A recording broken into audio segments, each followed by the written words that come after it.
Yo, welcome back to the channel. So it's been 1 month since I purchased a Tesla, and in this video we're going to go over some of my thoughts, observations, and questions people have had of an electric car versus a gas one.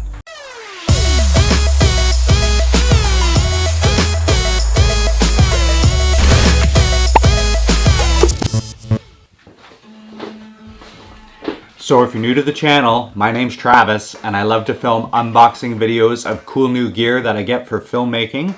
I also like to make tutorials when I learn something new in Adobe Premiere Elements. If I have a cool DIY project around the house, I'll sometimes film it. And whenever I travel, I definitely vlog about it.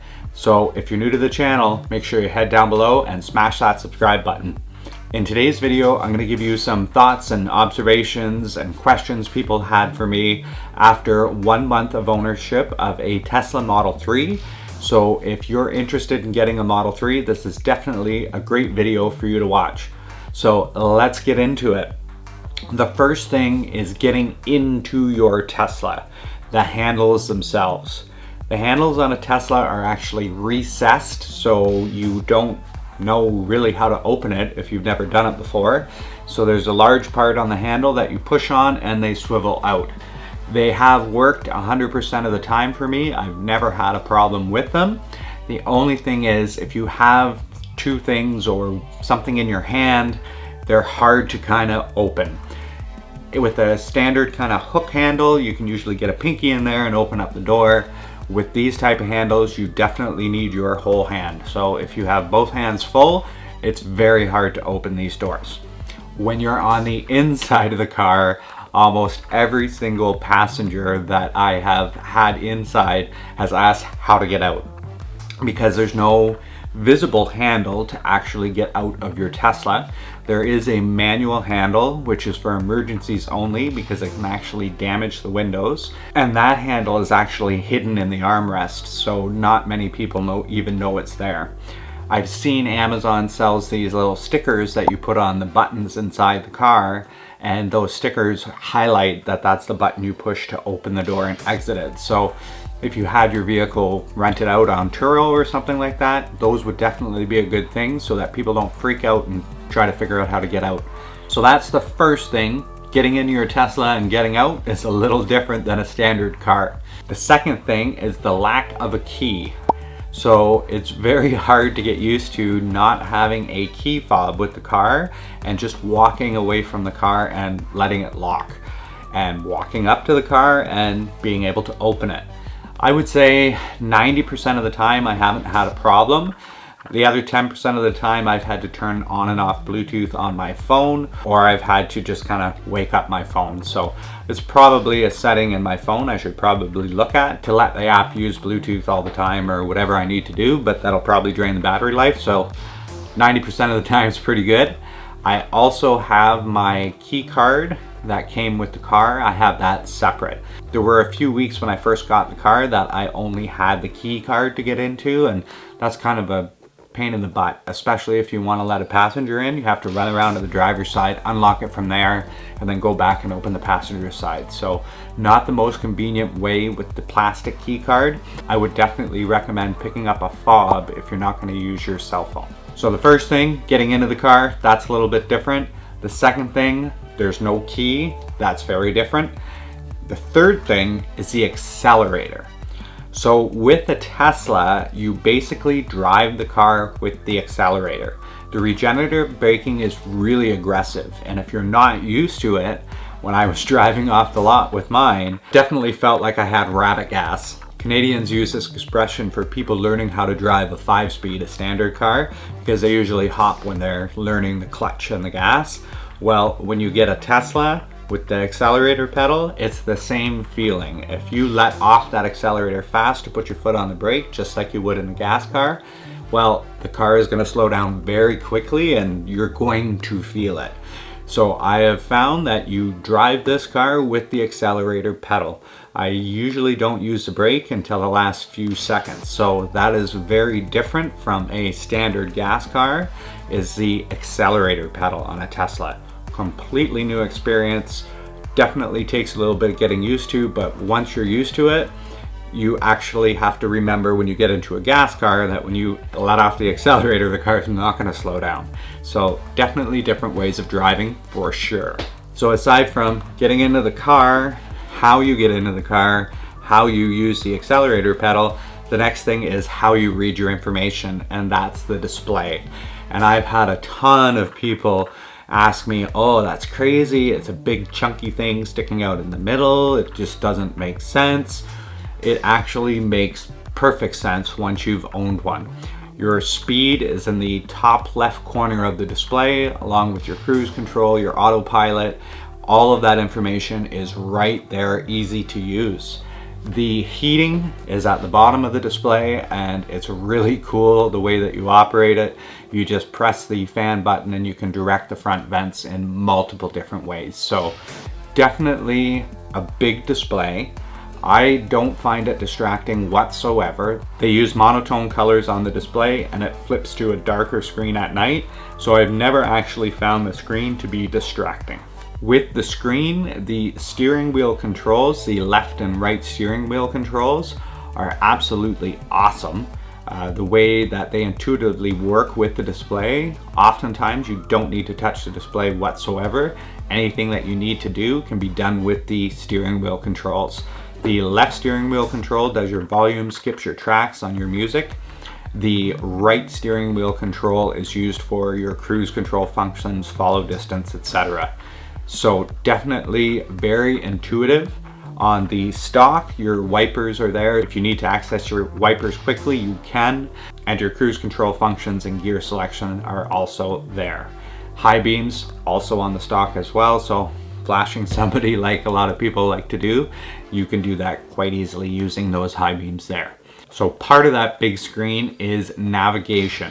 So I have the screen set to Mars most of the time. So the one thing that the maps on the Tesla is lacking is the ability to turn off motorways. I often like to take the back roads, and I can't do that with the included maps. The included maps always wants to take the motorways. It allows you to avoid tolls, but it doesn't allow you to avoid highways. So in my case, I still use Google Maps. I find the traffic to be a tad bit better, although the included map with the Tesla does use LTE, and if it saves you, you can set it how many minutes. Like if it's going to save you 5 minutes, it'll reroute you. I think that's what mine's set to as standard. I have used it, and one reason you should use it is if you're ever going on a trip for supercharging, it will know how close it is to the supercharger and start to condition the battery. So that is super important if you want to get the fastest possible speed out of the new Tesla chargers. Definitely use your navigation to navigate to the supercharger, because it knows when it's getting close and it's automatically going to start to condition that battery for you. So very important, use the navigation if you're going to use a supercharger. Okay, so the next logical thing is the seats. The seats on this thing are super comfortable. I think Tesla finally figured out how to make a seat that you don't sit on top of, they actually sit in. So the Model 3 seats are super comfortable. They have lumbar support, both mid, upper, and lower back. I think there's just 2 motors in it, but you can move them up and down and in and out, and awesome, just awesome. I love lumbar support. My last car didn't have it, and my previous car to that did, and it's something that I always missed, and I finally got it back. So very comfortable seats. I've actually used the heated seats a few times, even though it's still summer here in Canada. After a long mountain bike ride, I'll throw on the heated seats, and they're nice and warm and definitely help soothe some aching muscles. So hopefully they'll be great in the wintertime as well. The next question I get all the time, or something that I had to learn how it was going to work, was charging. And I actually made a video of how you can prepare your garage for the arrival of a Tesla and what I did to charge mine. Charging has been a non-issue. If I park the car in the garage, I can charge it. If I park the car in the driveway, I can charge it. If I go on a long trip, I can use a supercharger, which I have done 3 times now, and I've had no problems. The only difference is, very similar to planning a trip with a gas car, is you kind of got to know when you're going to have an empty tank. With a Tesla, there's a little less options, so just have to prepare a little bit more, but I haven't gone anywhere yet that there hasn't been a supercharger. So I've gone on a 500 kilometer trip and had to use a supercharger twice in the same trip in the same day actually, and no problems whatsoever. So with a little extra planning, charging your car is not a problem, which leads directly into what everybody asks me about, is range anxiety. It's definitely a thing for sure. I plan all of my trips. I always kind of have done that. So I haven't had range anxiety with the car, not whatsoever. Most people that are gonna travel 150 kilometers to work and back are not gonna have it at all. I think the lowest I've ever had the display at before I charged is about 64 kilometers. I've definitely used a full charge on the car probably 3 or 4 times. So if you don't have a Tesla, they recommend you charge it to 80 to 90% for your everyday use. And if you're gonna go on a long trip, then charge it to 100. So the sales guy kind of explained it to me pretty good. It's like if you eat a lot and you feel really full, it's not good to keep your battery full. So you don't want to charge it 100% and then leave it for a week at the airport. That's not good for the battery. If you're going to charge it 100%, that's because you're going to use that 100% and end up at a supercharger that same day. So important kind of battery maintenance, but that's what's going to help them last for a long time. So range anxiety and charging are really non-issues. They're exactly like you would fill up your car with gas. They just take a little bit longer. But every charging station I've been to has Tim Hortons or a coffee shop nearby, so by the time you go grab your coffee and head back to your car, it's almost finished. And the beach buggy racing is freaking awesome. I've definitely got a few levels under my belt of that game now too. So the other huge hot topic that everybody asks me about is the Autopilot. And yes, I use Autopilot 70% of the time while driving the car. It is an absolute whiz at navigating the road. When I first got it, I was super worried about how it would handle and how it would work, but it handles very, very well.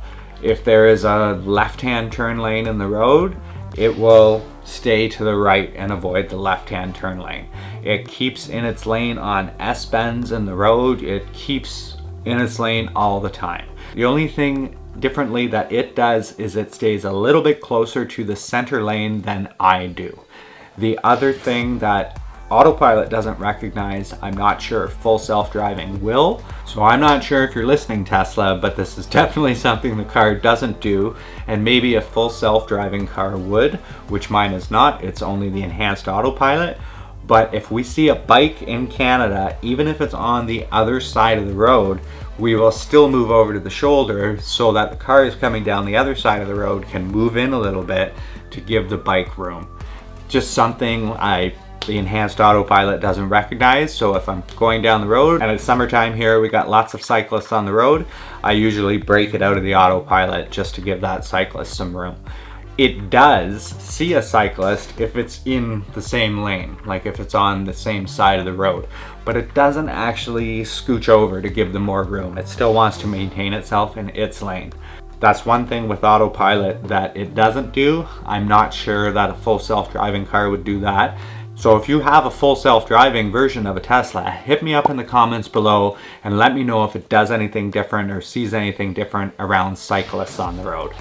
So the last thing, and the question that almost everybody asks, is how much money have you spent on hydro? Like how much has your hydro bill gone up? And how much have you saved on gas? So in my first 30 days of ownership of the car, I've actually put 5,000 kilometers on it already. Part of the reason I bought the car is I'm a high mileage driver. I drive all over the province. So I would have filled up my previous car 10 times at about $70 a fill up. So I would have spent $700 on gas for those 5,000 kilometers. Maybe a little less, let's say $650. My hydro bill has gone up approximately $90. They're hard to read because we have off-peak and mid-peak hours, and I generally tend to keep the car plugged in on off-peak. And one great thing with the Tesla is you can plug it in when you come home and start the charging at midnight if you only need 4 hours to 6 hours to charge. You're not up till 6 a.m. Definitely you can have it start to charge at midnight, save you the most amount of money. So my hydro bill, let's say, has gone up $100 and I saved $650 in gas, which $550. Lots of savings if you want to take fuel versus hydro costs here in Ontario, Canada anyway. So I am not a Model X or Model S owner, so I don't get free supercharging. I actually have to pay for the supercharging. So in those 30 days, I used a supercharger 3 or 4 times at anywhere from $8 to $12 at a stop. So that would be another $40, less than that, I think $35 that I spent on supercharging. So even with the current hydro rates that I pay at home and a couple supercharging payments in there, I've definitely come out on top versus a gas car for sure. So would I ever go back to a gas car? Well, yes, depending on my situation. If I wasn't driving a ton of kilometers, if I was only going 20 kilometers to work and back, the cost of a brand new gas car versus the cost of a Tesla, you're still gonna get more economy out of a $20,000 4-cylinder car versus a $50,000 electric car. So definitely, if I didn't have a job where I had to drive all over the province, I don't think I would own Tesla. I would just own a gas car. Again, depending on how many kilometers you put on your car, that's definitely gonna change the way that the numbers work for you for sure. So what do I think of an EV car versus a gas car? Well, that's when I'll probably sound like an EV snob. So we will just stay away from that because I don't want to lose any subscribers. But what I can say is an electric vehicle makes a lot of sense in the design and the number of parts needed to make it move. It accelerates without a transmission, without shifting, so it accelerates super quickly, super smoothly. The regenerative braking slows it down super quickly, and it handles very well. And I just have the rear wheel drive model. I don't actually have the all-wheel drive model, but with the traction control, this thing handles super, super good. I live in Canada, so I'm definitely gonna put snow tires on it for the winter, but I'll keep you updated on how it handles in the winter as well. So if you want to stay updated on more videos about the Tesla Model 3, make sure you head down below and smash that subscribe button. If you like this video, hit that like button. And until next time, take it easy out there.